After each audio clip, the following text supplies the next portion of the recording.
Pokemon trainers, Professor Chime here, and I am here with Veronica Taylor, better known as Ash Ketchum. That's right, or because you're a professor, maybe it's Delia. It's Delia. Yes, also Delia.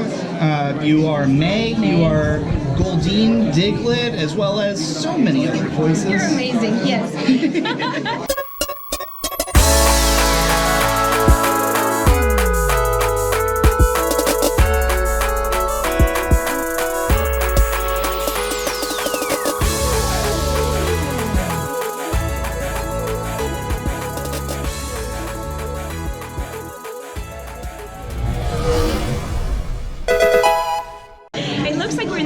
Shady place here because we're in a doorway. We're just trying to get a little bit of quiet here. We're at Rangerstop and Pop in Atlanta, and I know it looks kind of dodgy, but it's pretty good. All right, so I'll get to the questions. Okay.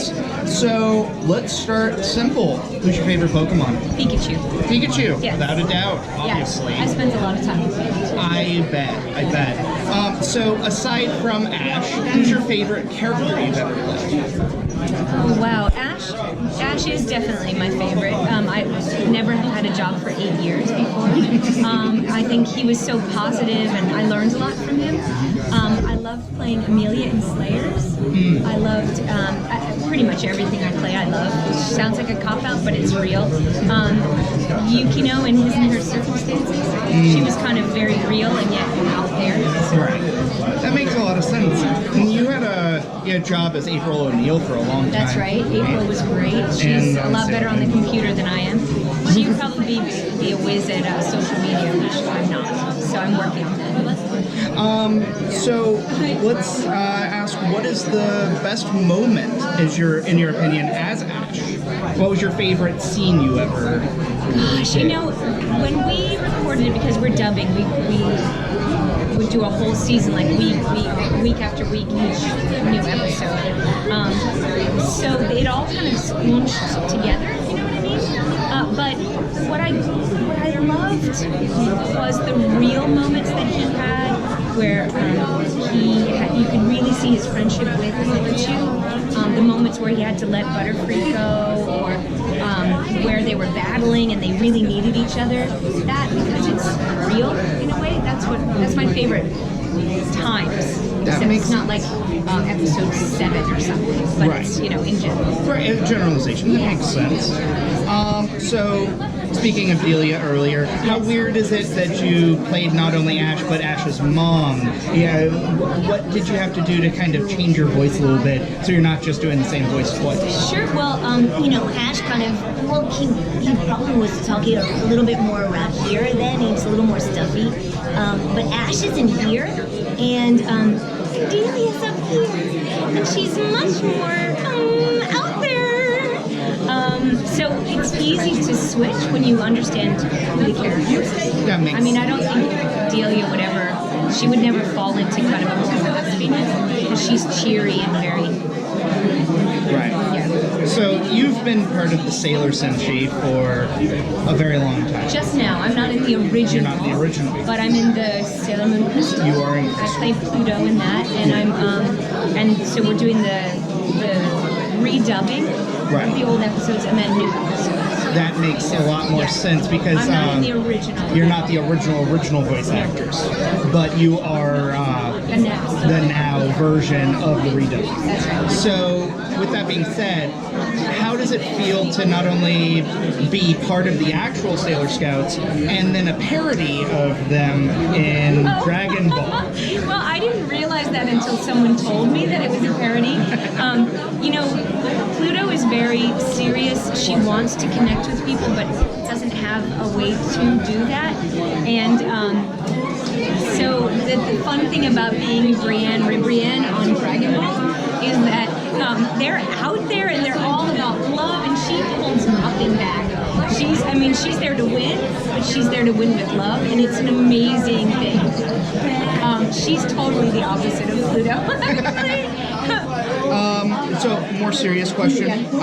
Voice acting between animation and video games. I know you're in a bunch of stuff like Tekken and a bunch of different things. You've done some video games for Pokemon and Turtles I and do all a lot that. of, yeah.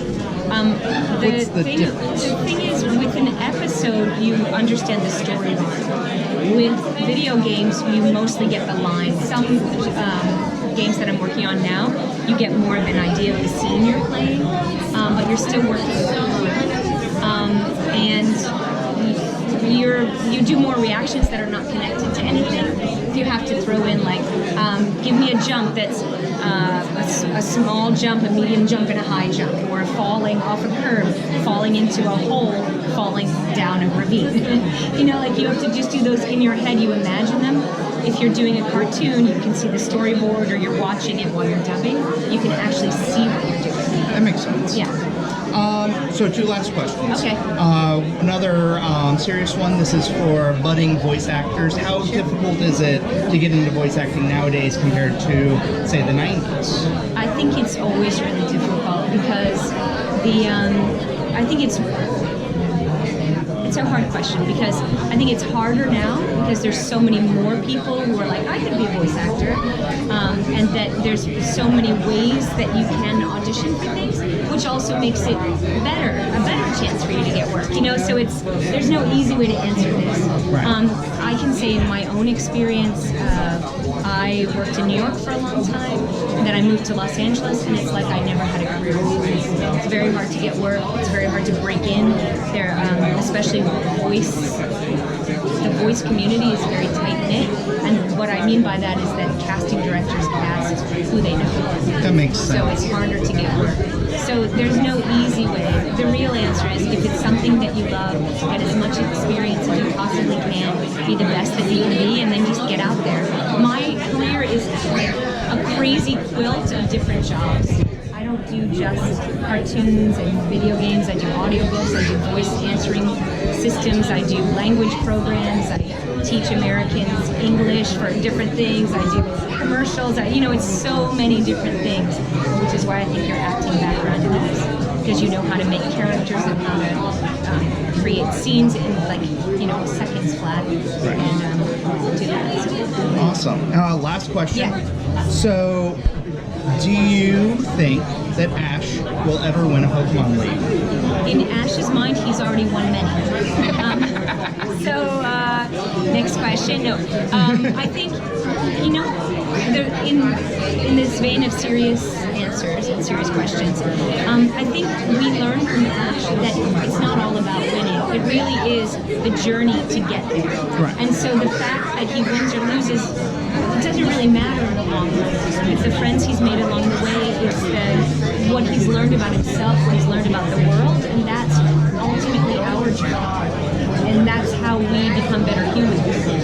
So. And last but not least, to the fans of not only Professor Chime, but fans of Pokemon, lifelong fans of Pokemon, do you want to say anything to them? I would like to say from Ash Ketchum, hey you guys, I choose you because you are the best.